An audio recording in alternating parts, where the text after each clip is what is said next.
Jill Shaw, Rebecca A. Boylan, and Thomas W. Sidlik, Curator of European Art from 1850 to 1970 at the Detroit Institute of Arts.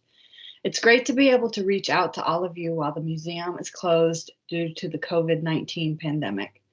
I miss seeing you in the galleries and hope that we can be reunited in person soon.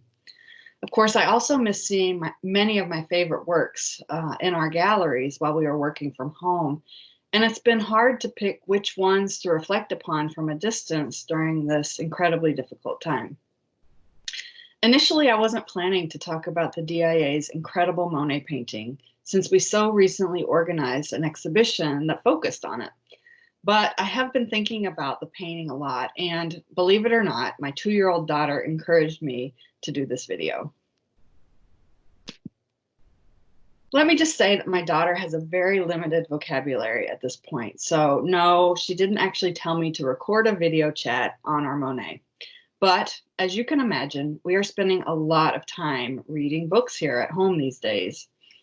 One of her favorites is a book called A Picnic with Monet that was given to us by a friend of the museum.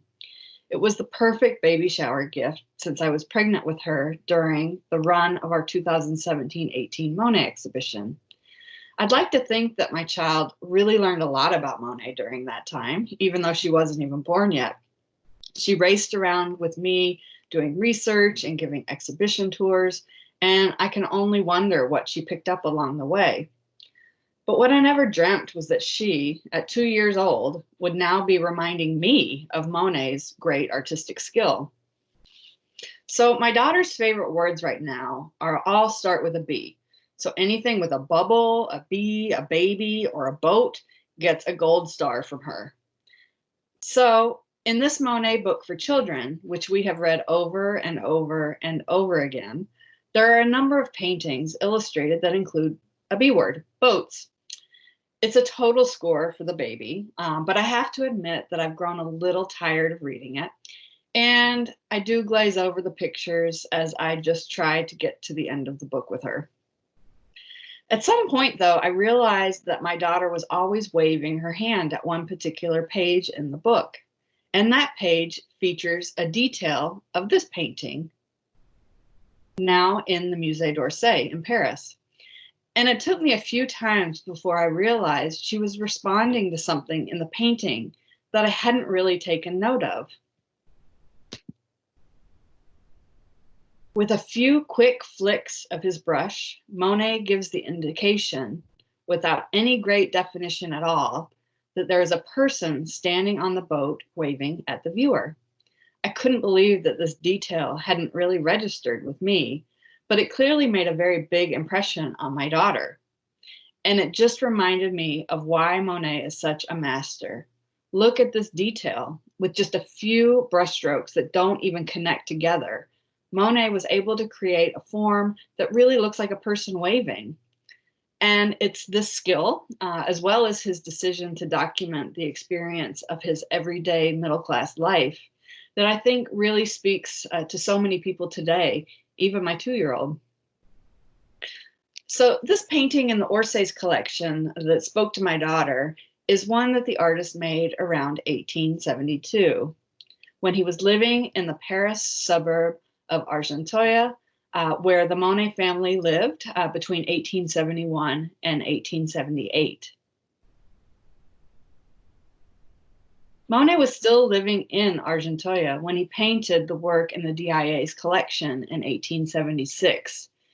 And my daughter's book and her response to the painting in the Musée d'Orsay's collection made me want to return to the DIA's canvas and re-examine Monet's masterful application of paint. You might recall from our exhibition that the woman depicted in the painting is Monet's first wife, Camille. But we don't know that because of any distinct facial features that Monet included in the painting. Take a close-up look at her face.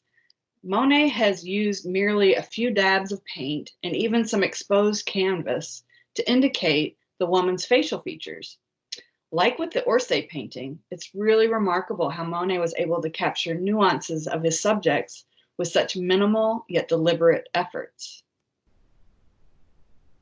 It's because of the green lined parasol that we know it's Camille.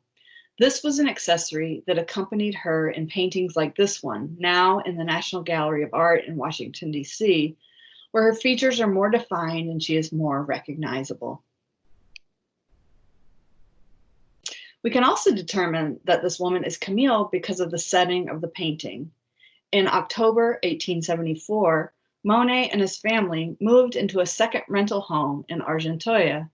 It was a pink house with green shutters, the front facade of which we see in the painting at left. And as of a couple of years ago, the house was still painted this way. And you can see me posing in front of the house at right. But it was Monet's backyard that received a greater amount of his attention. It was the setting for no fewer than 15 pictures between 1875 and 1876. Here you can see a few of the paintings of the backyard that show the pink house peeking through the backyard foliage. And you can start to make out features of Monet's garden in these paintings.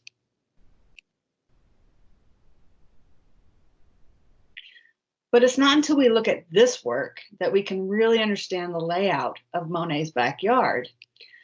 The artist would have had his back to the house when he painted this work. And here we see in clear view that the property featured a circular patch of grass outlined by a path and flowers of a variety of heights. And it's these works that really help us understand that the painting in the DIA's collection depicts Camille, his wife, standing next to just a small slice of their rounded flower bed, where the gladioli, nearly as tall as she is, are at their peak. But in and of itself, it's difficult to comprehend what we are looking at here. Monet only gives us clues about the specific location. You can't see the sky, you can't see any homes or buildings in the painting itself. But the sketchy triangular bluish purple shadow at left indicates that there is a roof line nearby that's blocking out the sun. From looking at other paintings, we can infer that this is either the roof of Monet's house or that of his neighbors. Monet also uses those quick abbreviated brushstrokes to indicate the tall red and pink gladioli, as well as the white butterflies. By using this technique, Monet conveys a sense that these compositional elements are flickering in the changing light or moving in the breeze. There is no true definition to the flower petals or the butterfly's wings, yet Monet is able to masterfully capture their essence through his quick application of mere dabs of paint. While I wasn't planning to do a video chat on Monet, I'm so happy my daughter led me back to it. For what is so compelling about Monet's work is not just how he painted it, but it is also what he painted, those fleeting and rather insignificant moments from his everyday life. Monet reminds us that it is not just fancy occasions or special events that are extraordinary and worthy of documentation. It's also the everyday moments in our lives, whether relaxing in the backyard or reading the same book 1,000 times with our kids, that should be celebrated.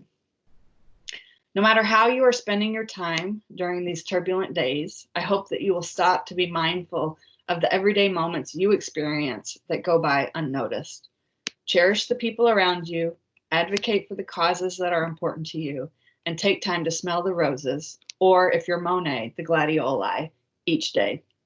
Thanks for watching, and I hope to see you back at the museum very soon.